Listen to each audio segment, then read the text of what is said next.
noches.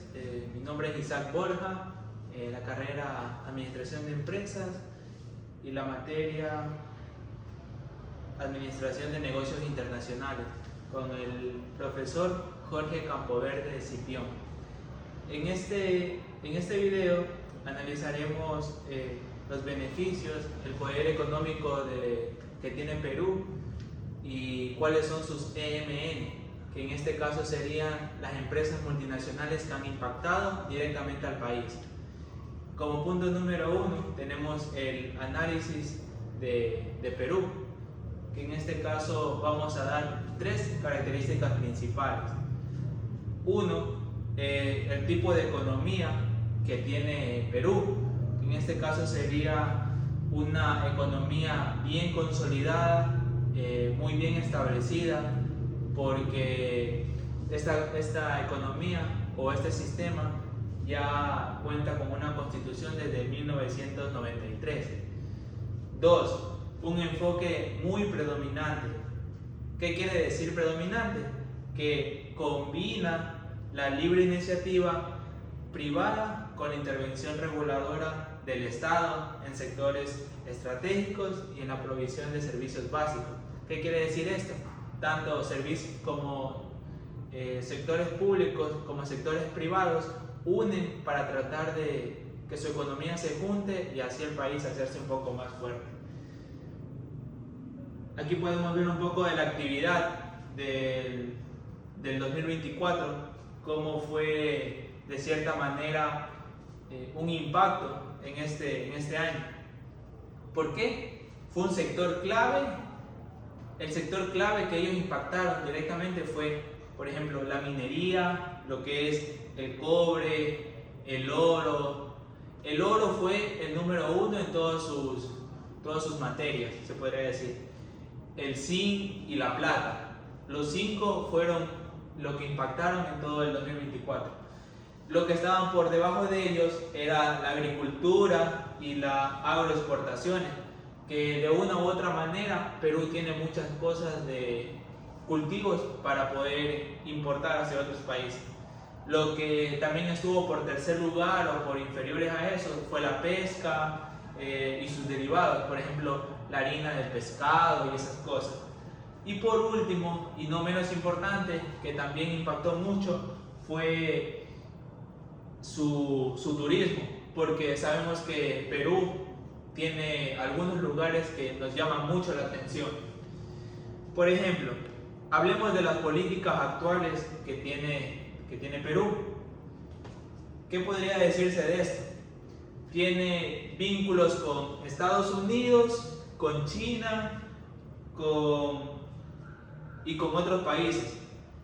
Tiene una política fiscal prudente, que esto asegura un poco menos la inflación, para que la inflación no se dispare todos los años, sino el porcentaje de la inflación sea un poco inferior a la que hay por todos los años programados. ¿Qué más sigue? La transición económica en los últimos años, por ejemplo en las últimas décadas, desde 1980, 1990, podemos ver que en 1980 Perú sufrió una crisis económica de inflación, más o menos del 7.000% en 1990. La economía altamente intervenida por el Estado. Y en 1990 las reformas liberales bajo el gobierno de Alberto Fujimori, ¿qué ocasionó este gobierno? Quería buscar cuidar la economía, pero privatizó las empresas estatales, lo que era del gobierno, él lo hizo privado, y sabemos que eso influye mucho en la economía. Hubo una apertura comercial y una entera desregulación de todo este sistema económico. La estabilización monetaria, que aparentemente él quiso sacar una nueva moneda, en este caso, como ellos en su país es el sol, fue un nuevo sol expuesto en ese año. Lo último que pudimos notar entre el 2000 y el 2010 fue algo positivo, un crecimiento sostenido gracias al auge de los precios de minerales. Esto fue muy primordial en ese año. La reducción de la pobreza de un 58.7, o sea, algo que hasta en esa década o hasta ese tiempo no se había visto. En 2004 incluso mejoró un poco más, que fue a 27.8. En el 2010 hasta la actualidad, que ya podemos llegar a la actualidad, ha habido muchos cambios. Por ejemplo, la mayor diversificación de exportaciones agroindustriales y el turismo. Los retos puede ser la desigualdad, porque no todos los estados o las ciudades cuentan con el turismo o con ese sistema económico para poder dar vuelta y conseguir más poder adquisitivo. La desigualdad social, la dependencia de materias primas, las tensiones políticas, porque ya sabemos que el gobierno no es uniforme, sino que en cada ciudad se manejan con diferentes alcaldes, presidentes, varias mesas democráticas. Y ahora viene la parte más importante: cómo los EMN impactaron directamente en Perú. ¿Cómo fue esto? ¿O por qué fue esto? Podemos ver tres casos bien específicos. Por ejemplo, uno de los casos fue Southern Copper Corporation, que es de Estados Unidos. ¿A qué se dedica esta corporación? Se dedica al sector minero. Entonces, ellos vieron que Perú era abundante en cobre, en oro. Entonces, ellos quisieron invertir su dinero en la riqueza mineral. Entonces, ¿cuál fue el efecto que tuvo esto? Generación de empleo. Perú de una u otra manera tuvo varias puertas de empleo y exportaciones. Sin embargo, hubieron muchos conflictos con las comunidades locales porque algunos no todos eran del sector. Otro caso que podemos notar fue Nestlé. ¿Nestlé de dónde es? De Suiza. ¿Y cuál fue el sector de o a qué se dedicaba ellos? Como ya todos sabemos, es una empresa muy reconocida. Estos se dedican a los alimentos y las bebidas. ¿Cuál fue el motivo de que ellos vieron o estuvieron de acuerdo para relacionarse con ellos? Fue el potencial del mercado interno y las exportaciones de productos lácteos y café. Como eran muy ricos en agroagricultura, entonces pudieron ver ese punto fuerte. ¿Cuál fue el efecto de esto?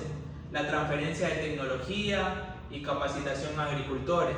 Pudimos ver que Suiza trajo sus ideas a Perú para todos los ciudadanos, los peruanos que estaban ahí, y dieron nuevas ideas para poder recrear, renovar y tener así un mayor alza de ventas, de exportaciones. Y por último tenemos a Huawei, que ya todos conocemos que es una empresa china que se dedica a las telecomunicaciones, en este caso específicamente de los celulares. El motivo que ellos vieron para poder estar o para poder compartir o unirse a Perú fue el crecimiento del mercado en la infraestructura digital. O sea, vieron cómo Perú iba renovando, iba sacando nuevas ideas. ¿Cuál fue el efecto que tuvo? La modernización de redes, aunque con debate sobre la dependencia tecnológica, igual se pudo renovar o poner nuevas ideas. Y entonces podemos ver cómo de una u otra manera eso ha generado o ha ayudado a la economía de Perú. También podemos ver el impacto a corto plazo que tuvo. Por ejemplo, tres puntos: el incremento de inversión en infraestructura tecnológica, la creación de empleos directos e indirectos, y el tercero, la entrada de divisas y fortalecimiento de las balanzas de pago. Fueron tres puntos que fueron bien compactados o bien fuertes, porque como que todavía había esa discordancia. Entonces los países o las empresas multinacionales que vinieron a Perú para invertir en ellas, les ayudó a crecer en esos 3 puntos. Otras 3 ventajas, se podría decir así, pero a largo plazo que no se vieron en ese momento fue el desarrollo de industrias conexas. ¿Qué quiere decir esto?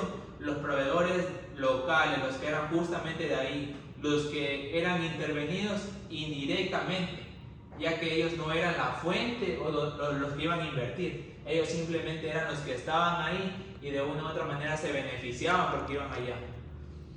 ¿Qué quiere decir más? La transferencia de conocimiento y los mejores estándares productivos. Tercero, el riesgo de dependencia de capital extranjero y vulnerabilidad ante la crisis internacional. Entonces pudimos ver cómo estos tres puntos impactaban directamente a la economía de Perú y cómo las empresas multinacionales ayudaron y también influyeron directamente y indirectamente, y cómo esto nos hace ver cómo Perú fue creciendo, fue menorando la pobreza, menorando la inflación y de una forma drástica, como en los últimos años, del 2010 hasta el presente, han podido compactar con empresas multinacionales reconocidas.